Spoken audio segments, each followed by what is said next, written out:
so sexy. You look so sexy, so sexy. You. Sino siya? Ang bangis niyang gumiling, ang bangis niyang gumiling, ang bangis niyang Walang iba. Andito pa rin po ako, Sexy Megan, ang inyong kasama tuwing 6 to 9, mabangis, makinis, minsan madungis, kahit di nag-toothbrush, masarap ikis. May halo ng panlalait sa sarili. Okay, magandang umaga. Welcome back sa radio show ninyong walang title. Pero ayan nga, may topic for today. At yan ay, simple lang, fill in the blanks. Di ko kayang mabuhay ng walang blank. Ayan. Or diba parang, hindi ko kayang mabuhay or ang hirap mabuhay ng walang blank. Okay, magbasa tayo ng mga sagot sa ating fill in the blanks ngayong umaga. Eto. Sabi ni Leticia, para sa akin, Sexy Megan, hindi ko kayang mabuhay nang walang kausap. So Leticia, sinasabi mo ikaw ay isang extrovert na person. Yung talagang kailangan may kausap, may kadaldalan. Pagka nasa party, talagang ikaw ang center of attention. Parang gano'n na talagang, di ba? Yung lagi kang may katsukaran. Lagi kang merong kakwentuhan, may kachismisan, social butterfly, parang gano'n. 'Di ba? Kasi hindi mo kaya na parang pag nilagay ka sa isang kwartong walang tao, mababaliw. Mababaliw ka. May mga ganun, may mga kakilala akong gano'n na talagang hindi pwede na parang kung nasa pila sila, hindi pwedeng hindi nila kakausapin kung sino man yung nasa kanan o nasa kaliwa nila, which is okay. Minsan masayang kasama yung mga ganitong klase ng tao kasi kakausapin ka nila. All because hindi nila kayang tumahimik. Ito, sabi naman ni, sino ba to? Sabi ni Kasmot, ayan, yan ang pangalan niya sa Facebook. Sa akin, Sexy Megan, hindi ko talaga kayang mabuhay ng walang kape sa umaga. As in, kulang ang buhay o ang araw ko kapag walang kape. Wala nang pagkain or almusal, okay lang basta makahigop ng kape. Ay, I remember so many people.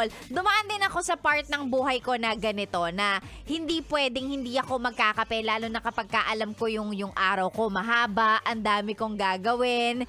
Kailangan ko ng bonggang-bonggang lakas para sa araw na yon. Nagkakape talaga ako. Not until magka-GERD ako. Nung nagka-GERD ang Sexy Megan, wala na. Medyo nabawas-bawasan na yung pagkakape na yan. Pero yeah, may mga taong ganito. At ito yung mga klase ng tao na hindi mo pwedeng kausapin. Hindi ka pwedeng magtanong tungkol sa math, sa science, sa physics, or anything. Pag hindi pa sila nakakapagkape kasi hindi nila masasagot yon. 'Di ba? Hindi kayang magtrabaho pag hindi nakakapagkape. Sabi rin ni Kasmot, pabati daw sa kanyang asawa na si Mary Rose Wagan. Hello and good morning. Ito naman, sabi ni Nora, sa akin, Sexy Megan, hindi ko kayang mabuhay ng walang love life. Eh di ikaw na. Hindi kayang mabuhay ng walang jowa. Sa bagay, may mga friends din akong ganito na kapag tiningnan mo, hindi sila nababakante. Yung bang may boyfriend o may girlfriend sila ngayon, pag nag-break, matagal na ang 2 linggo. Laging meron na ulit bago, may bagong kausap, may dinidate. Hindi nila kaya na mag-isa lang sila. Laging dapat may jowa, no? Good luck, no? Good luck talaga. Kasi minsan mahirap talagang maghanap ng jowa eh. So, yung mga ganyan, yung hindi kayang mabuhay ng walang love life, good luck talaga sa inyo. Etong mga dagdag pang sagot. Sabi naman ni Joanne, sa akin, Sexy Megan, hindi ko kayang mabuhay ng walang cellphone. Sabi niya, yun na kasi madalas ang hawak ko, kaya sobrang kulang talaga pag wala akong dalang cellphone. Agree naman ako. Minsan nagpapanik pa, di ba? Magpapanik ka pa kapag alam mong, hala, hindi ko mahanap yung cellphone ko. Yung mini heart attack pag wala sa bulsa mo, pagbuklat mo ng bag mo, wala siya doon. Parang, hala, saan ko nalagay yung cellphone ko? Yung mga ganun, di ba? Yan. It goes to show how connected and how attached we are sa ating mga gadgets. O, bakit? Kapag ka nasa awkward moments ka, anong ginagawa mo? O open ka ng cellphone. Ha? Pag kunwari ayaw mong makinig sa usapan pero makikinig ka talaga, magbubukas ka na lang ng cellphone, kunwari nagbabrowse pero nakikinig ka sa paligid. Yung mga gano'n. Mga gano'n, diba? So yeah, I agree with this. Ang hirap ng walang cellphone. Or not necessarily hindi mo kaya mabuhay, but you know, life is difficult kapag hindi mo dala yung cellphone mo. Sobrang, ewan ko, I guess ganyan talaga tayo ngayon eh. Ganyan na tayo ngayon. Sobrang attached sa cellphone.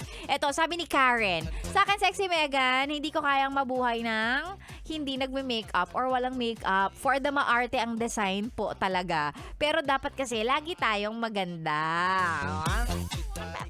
Okay lang. Okay lang naman. Ganun talaga, B. Di ba? May iba talaga sa atin na can't go a day without yung nag-aayos ng sarili talaga. Gusto nila paglalabas sila. Minsan nga kahit nasa bahay lang talagang kailangan nakaayos. 'Di ba? Wala namang masama doon, 'di ba? Wala namang masama. Kung di ka naman nakakaagrabyado ng ibang tao sa pag-aayos mo, sa 'di ba? Sa pagkaartehan mo, go ahead, B. Go. Kung diyan ka masaya. Eto, last na. Sabi ni Bianca, for me, Sexy Megan, hindi ko kayang mabuhay ng walang chismis. Chismis po talaga. Ha. Sinusubukan ko naman magbago. I am a work in progress. O at least, aminado. Oo. Alam niyo, okay lang. Eto ha, hindi ko alam kung baka sabihin nyo, gina-justify ko yung masamang ugali ng pagchismis. Okay lang naman eh, kasi hindi mo naman maiiwasan na mapag-uusapan ninyo talaga, ninyo ng mga kaibigan mo, ng mga kasama mo kung saan man, kapitbahay, kaopisina. Hindi nyo maiiwasan pag-usapan ng ibang tao. Alam nyo kung saan nagiging masama ang chismis. Pag kinuwento sa'yo, tas alam mong hindi mo naman kwento yon, ikikwento mo pa sa ibang tao. Dadagdag pa yung masama kapag kayong kinuwento mo sa ibang tao, dinagdagan mo, tinitwist mo pa, dinadagdagan mo yung kwento, pinagmumukha mo pang masama yung taong ichinichismis mo, dun siya nagiging hindi maganda. 'Di ba? Pero yun nga, if you, kung isipin mo, hindi mo siya maiiwasan eh, na mapag-uusapan ninyo yung ibang tao, nagiging masama lang siya kapag iniiba mo na yung kwento. Pinagmumukha mo ng masama kung sino man yung pinag-uusapan ninyo, dinadagdagan mo na yung kwento, and at the same time, sinasama mo na pati yung opinion mo na parang, diba, hindi naman tama yun kasi ganito, ganyan eh, diba dapat hindi ka ganon. Yung mga, diba, yung may kasama ng opinion mo, hindi na lang kwento mo, o hindi na lang kwento yung pinapasa mo, may kasama ng judgment ba? Yan. Diba? Well, good for you. Sino yung huling sumagot? Good for you, Bianca, na binabago mo naman yung sarili mo. Oo. Bawas-bawasan, no? Bawas-bawasan yung, yung pagiging chismosa. Ganon. Anyway, maraming salamat sa lahat ng nakisali sa usapan natin ngayong umaga. Oo. Yung mga bagay na yan na hindi nyo kayang mawala sa buhay ninyo, sa akin okay lang. Kung material na bagay yon, ganun talaga. Basta wala ka na aagrabyadong iba. Hindi ba? Okay lang. Go, Lavarn. Maraming salamat. I'll see you guys again tomorrow. Kita nyo yan. Konting gapang na lang. Friday na. Weekend na ulit. Parang wala tayo masyadong ginawa ngayong linggo Tamang petiks lang. Sarap ng buhay. Long weekend lang. Hi, sana all. Well, I'll see you guys again tomorrow. 6 hanggang 9 po ang programa ni Sexy Megan. And of course, susunod na ngayong araw na to, yes, the best singer on the air, pansamantalang hahalili. Kay Ganda Wanda, si Sexy Megan ang uupo mamaya sa Yes, the best singer on the air. Tingnan natin kung sino-sino ang mga kakasa o kung masasahamon sa ating contest ngayong umaga. Kaya stay put ka lang dyan. KK! Dapat tuloy-tuloy na kay Yes, the best ngayong araw ng Thursday. Ikaw po ay nakatune in sa stasyong nakakayang, nakaka-fresh 101.1. Yes, the best. Sexy Megan po ang inyong nakasama.